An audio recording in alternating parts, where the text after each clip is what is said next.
mentais, e é realmente mais rápido o tipo mental, porque eles têm lógica, têm estrutura, têm previsibilidade, e eles têm necessidade que os relacionamentos não ocupem toda a vida deles. Então, você imagine quando você tem um líder tipo 5 com um tipo 4, ou com um tipo 3, ou com o tipo 2.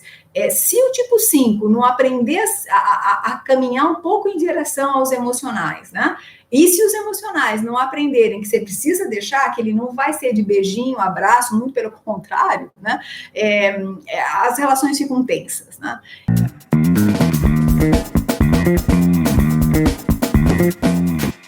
Então, assim, eles deixam de sentir e pensam. Na realidade, os tipos mentais, eles pensam as emoções, eles não sentem.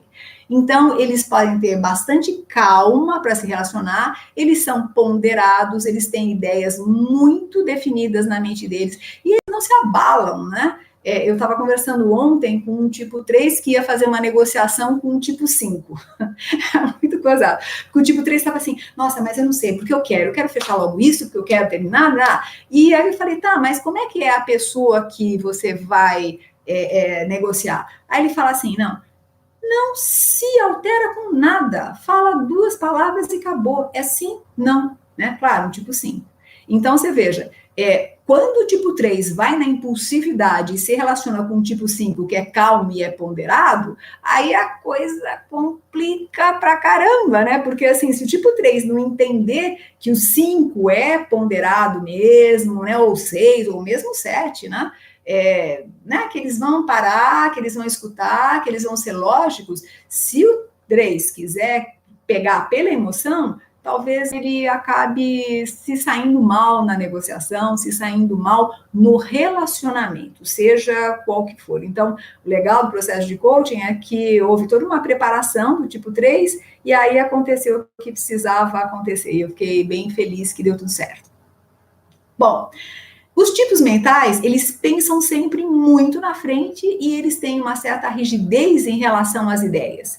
Eles sofrem, às vezes, calados e se frustram sem falar.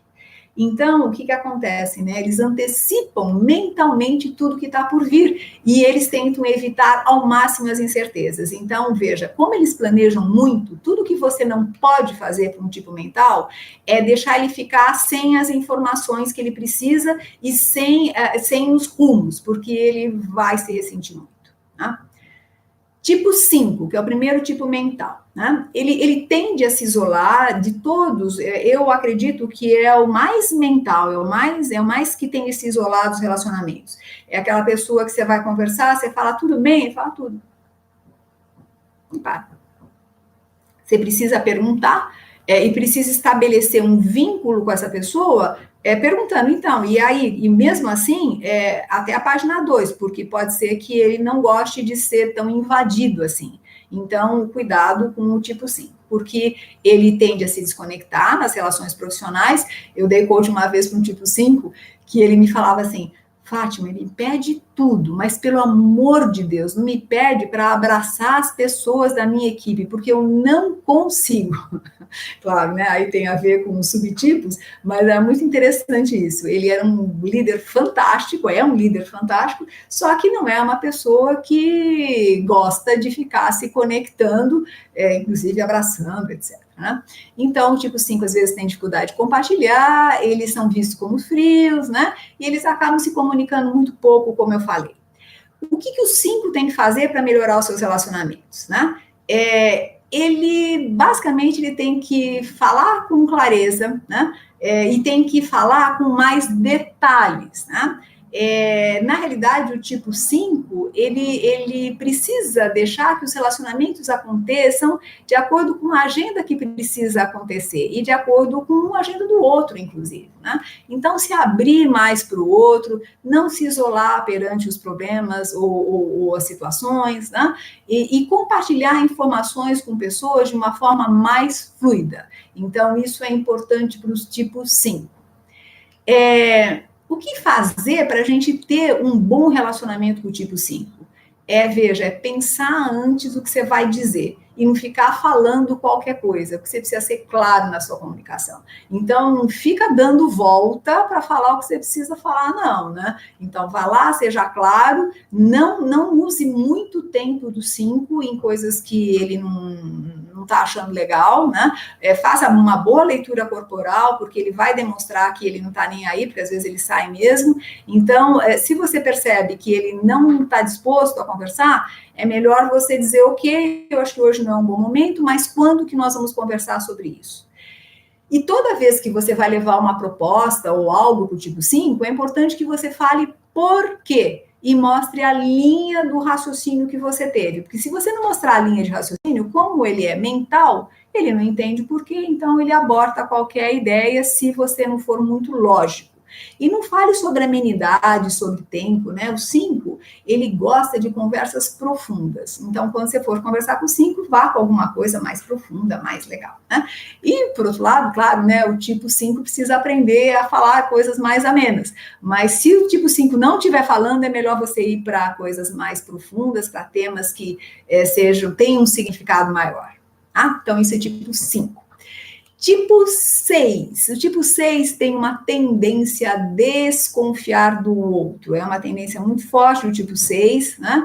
Então, ele testa as outras pessoas, né? Ele tem tendência de se colocar meio como menos, inclusive, porque ele fica assim, olhando para ver, será que vale a pena, será que não vale a pena, será que eu sou capaz, será que eu não sou capaz, né? Ele tem que ser um ótimo amigo, confiável, e ele é um ótimo líder, né? Ele é um ótimo líder porque ele escuta, ele não vai para riscos, né? Então, o desafio dele é aprender a confiar mais, a delegar, a passar bola, sabe? É esse o ponto, porque o tipo 6, ele precisa, e eu já estou falando o que ele precisa fazer, é confiar mais nele. Porque a primeira coisa que normalmente ele faz é dizer, não dá. Né? E o mais interessante é que, às vezes, o tipo 6, quando ele fala que não dá, é porque ele quer que você prove que dê, né? Que dá. Então, às vezes, ele se coloca contra para ver como você vai ter argumentos para convencê-lo que a dúvida que ele tem não faz sentido. Então, o que é mais legal é você evitar que ele desconfie, então dê todas as informações. Então, falando agora o que você tem que fazer para se relacionar com o tipo 5, acima de tudo, você precisa dar apoio, né? Afirmar o 6, não deixar que ele tenha sustos, passar todas as informações, né? Assim, não deixe que fique alguma coisa em aberto, fale de cronograma, antecipe as coisas, e ele precisa de muita conversa. Então, às vezes, a gente fala assim, nossa, mas eu vou ter que usar todo esse tempo. Fala, você vai usar. Porque para você convencer um tipo 6, não é com qualquer coisa. O tipo 3, você fala qualquer coisa, ele é impulsivo, ele vai. Né? O tipo 6, ele para e pensa, vamos ver se isso vale a pena. Né? E depois, uma hora eu falo para vocês sobre o caminho das flechas, mas é por isso que o 3 tem que ir para o 6, que é quando ele põe o pé no breque. Mas é papo para depois, é papo para outras coisas. Bom, para terminar, vamos falar do 7, né? O 7 é aquela pessoa que tem a tendência de criar uma relação agradável, simpática, descontraída, né? Só que é difícil pra caramba quando ele tem que falar de um problema, ele foge do problema, ele foge do conflito, ele foge de conversa profunda, né? Ele quer festa, né? Ele gosta de animar, quer brincar. Agora, cuidado, né? Eu tô falando assim, mas é no sentido bastante positivo, porque ele gosta das coisas positivas, ele gosta de um clima otimista, então ele não gosta de ficar pensando nos problemas, mas ele vai logo, o problema aconteceu, vamos para a solução, né? Normalmente ele tem um monte de amigos, então é aquela pessoa que se relaciona com muita gente, mas às vezes relacionamentos que são um pouco superficiais, né? E claro, tem pessoas que eles se relacionam e gostam mais, e outras que não, né? Outra coisa importante é que, às vezes, o 7, ele não delega, ele delarga. Esse é um ponto importante que a gente precisa entender. Por que o 7 faz isso? Porque o 7, ele faz aquilo que ele gosta. Aquilo que ele não gosta, ele tende a passar. Se ele tiver alguém perto dele com competência para fazer, ótimo, porque aí ele fica no estratégico e ok. Se não, a relação é uma relação que as pessoas falam assim, poxa, mas ele me passou isso e eu nem sei o que fazer com isso. O relacionamento profissional acaba ficando complicado porque fica nessa superficialidade. E quando você vai levar para o set um problema, por exemplo, um conflito que você teve com alguém, uma dúvida que você está sentindo, ou ele fala e fala assim, é assim que faz e acabou, e aí te deixa, né? E não te ouve também muito. Ou às vezes ele fala assim, ó, resolve esse problema com fulano de tal. E não se envolve muito porque ele não gosta. Então, esse é um ponto que o tipo 7 precisa olhar. Então, o que ele precisa fazer para melhorar suas relações interpessoais? Ele não pode fugir das conversas difíceis. Ele tem que encarar o que precisa fazer. Nos relacionamentos interpessoais, ele tem que entender também que isso tem um processo, que ele precisa ouvir, que ele não pode simplesmente achar que está tudo fantástico e jogar a bola para frente, né? Ele então precisa ouvir bastante mesmo, né? E ele precisa dar feedback mais direto para o outro, porque também ele não dá. Ele fica dando indiretas, ele brinca com a situação e às vezes ele não fala aquilo que precisa ser dito. E para pessoas que precisam, né, disso, de dizer aquilo que precisa, ouvir aquilo que precisa ser ouvido, fica às vezes bem complicado, né? Enfim, ele precisa então falar claramente o que acontece nos relacionamentos, sejam eles profissionais ou não. Como é que a gente faz para se relacionar com uma pessoa tipo 7, né? É importante, ele quer que você traga leveza para a relação, então você precisa ser leve, né? Para se relacionar com o 7, você não pode ser pesado. Tem que ser leve, você precisa curtir além de trabalhar, é importante falar do positivo, né? Não pode insistir em ficar falando só em problema, sempre estar aberto a discutir possibilidades, oportunidades, as ideias que ele tem, porque sempre tem ideias novas. Agora, dê feedbacks e se divirta junto com eles, né? Conversa informal é bom. Agora, claro, né, pessoal, isso a gente precisa entender que tem tudo um limite. Então, você começa com o informal e vai puxando o 7 para alguma coisa que ele precisa enxergar. Porque também, às vezes, o 7, quando ele enxerga o tamanho do buraco que ele está, ele não tem outra solução que não, por exemplo, pedir uma demissão, ou sair do emprego, ou sair de uma relação, seja ela qual for, porque o buraco está muito grande e ele nem percebeu. Né? Viu a coisa de uma maneira tão leve que nem percebeu.